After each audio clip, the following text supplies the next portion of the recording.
কলকাতার বুকে এমন একটা জায়গা আছে যেখানে পা রাখলেই আপনার মনে হবে আপনি 250 বছর পিছিয়ে গেছেন।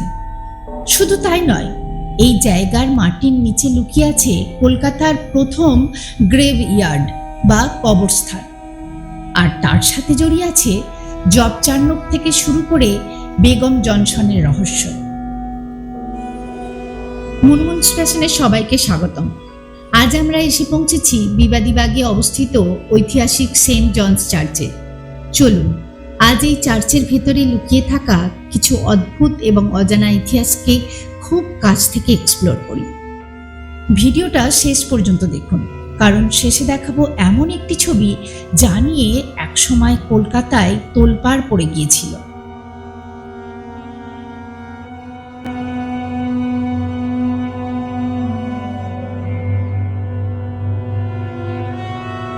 কলকাতার অন্যতম প্রাচীন এবং ঐতিহাসিক নিদর্শন হল সেন্ট জনস চার্চ।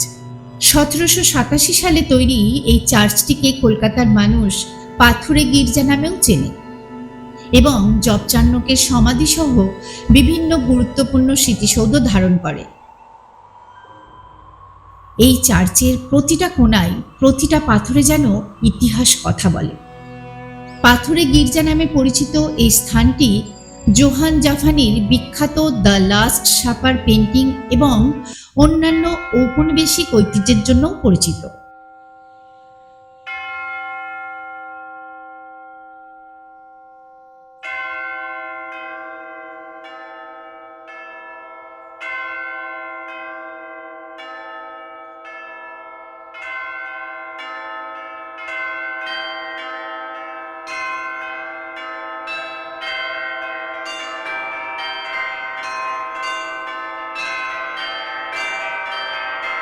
আর ভিডিও শুরুতে যে ছবিটার কথা বলেছিলাম সেটা হলো এই চার্চের ভেতরে থাকা বিখ্যাত পেন্টিং দ্য লাস্ট সাপার। ছবিটা ভালো করে লক্ষ্য করুন।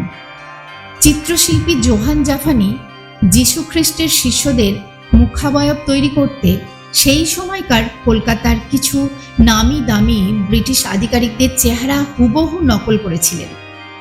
যীশুকে বিশ্বাসঘাতকতা করা জুডাসের মুখে তিনি বসিয়েছিলেন কলকাতার এক কুখ্যাত কর সংগ্রাহকের চেহারা। এই নিয়ে সেই আমলে তুমুল বিতর্ক তোলপাড় হয়েছিল। এই চার্চের ভেতরে কেবল সুন্দর পেন্টিংই নয়, রয়েছে আরও এক জীবন্ত ইতিহাস। এখানে আজও সংরক্ষিত আছে ভারতের প্রথম গভর্নর জেনারেল ওয়ারেন হেস্টিংসের ব্যবহৃত আসল চেয়ারটি।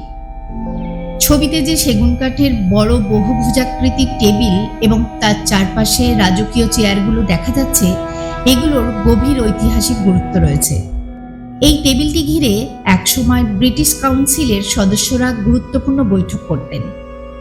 ইতিহাসবিদদের মতে কলকাতা যখন ব্রিটিশ ভারতের রাজধানী ছিল, তখন এক প্রকার এই ঘরটি থেকেই পুরো উপনিবেশ শাসিত হতো। পেছনের দেয়ালে তৎকালীন বিভিন্ন বিশপ এবং চার্চের কর্মকর্তাদের প্রাচীন তৈলচিত্র বা পোর্ট্রেট টাঙানো রয়েছে।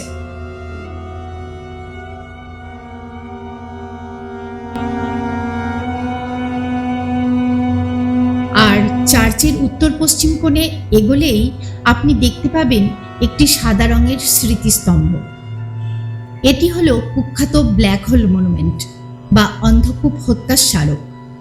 1756 সালে নবাব সিরাজউদ্দৌলা যখন কলকাতা আক্রমণ করেন, তখন একটি ছোট্ট ঘরে বেশ কয়েকজন ব্রিটিশ বন্দীকে আটকে রাখা হয়েছিল এবং দমবন্ধ হয়ে অনেকের মৃত্যু হয়। সেই ট্র্যাজেডির ইতিহাস আজও এই স্তম্ভটি বুকে নিয়ে দাঁড়িয়ে আছে। চার্চের বাইরে সবুজ বাগানে পা বাড়ালেই চোখ পড়বে এই অদ্ভুত সুন্দর অষ্টভুজাকৃতি কাঠামোটির। এটিই হলো কলকাতার বিতর্কিত প্রতিষ্ঠাতা জব চার্নকের সমাধি। এই অষ্টভুজাকৃতি সমাধিটি ইন্দো ইসলামিক স্থাপত্য শৈলীতে তৈরি। এটি কলকাতার প্রাচীনতম ইটের তৈরি কাঠামোগুলির একটি। জব চার্নকের মৃত্যুর পর 1695 সালে তার জামাতা চার্লস আয়ার এটি নির্মাণ করান। সমাধির ভেতরে থাকা ফলকটি দক্ষিণ ভারত থেকে আনা এক বিশেষ ধরনের গ্রানাইট পাথর দিয়ে তৈরি।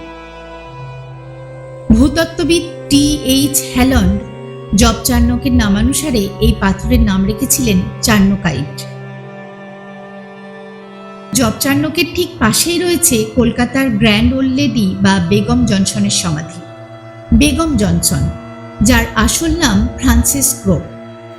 নবাব সিরাজদৌল্লার কলকাতা আক্রমণের সময় ফ্রান্সিস ও তার সন্তানরা বন্দী হন, কিন্তু নবাবের মা আমিনা বেগমের সাথে তার এমন বন্ধুত্ব হয় যে তিনি সসম্মানে মুক্তি পান এবং ভারতীয় সংস্কৃতি ও পোশাকের প্রতি তার গভীর ভালোবাসার কারণে স্থানীয় মানুষজন তাকে শ্রদ্ধায় বেগম জনসন বা বেগম বুড়ি বলে ডাকতে শুরু করে।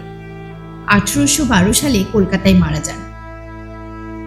একটু এগোলেই দেখতে পাবেন ভারতের ভাইসরয় লর্ড কার্জনের স্ত্রী লেডি কার্জনের স্মৃতিসৌধ। তার স্ত্রী মেরি কার্জন এই শহরকে ভীষণ ভালোবাসতেন।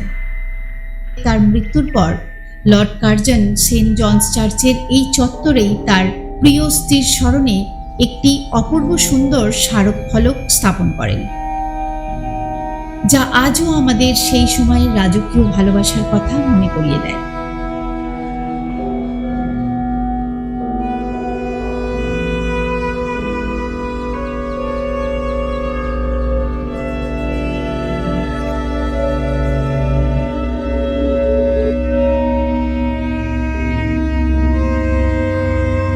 এই চার্চটি সোমবার থেকে শনিবার সকাল 10টা থেকে বিকেল 4টে পর্যন্ত দর্শনার্থীদের জন্য খোলা থাকে, যেখানে প্রবেশ মূল্য মাত্র 10 টাকা।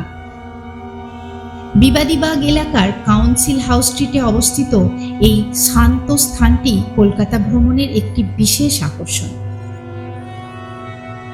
কলকাতার এই অদ্ভুত ইতিহাস আপনার কেমন লাগলো কমেন্ট করে অবশ্যই জানাবেন। আর এমন সব অজানা গল্প জানতে ভিডিওটি লাইক করে চ্যানেলটি সাবস্ক্রাইব করতে ভুলবেন না কিন্তু। সবাই ভালো থাকবেন, সুস্থ থাকবেন। দেখা হচ্ছে পরের ভিডিওতে।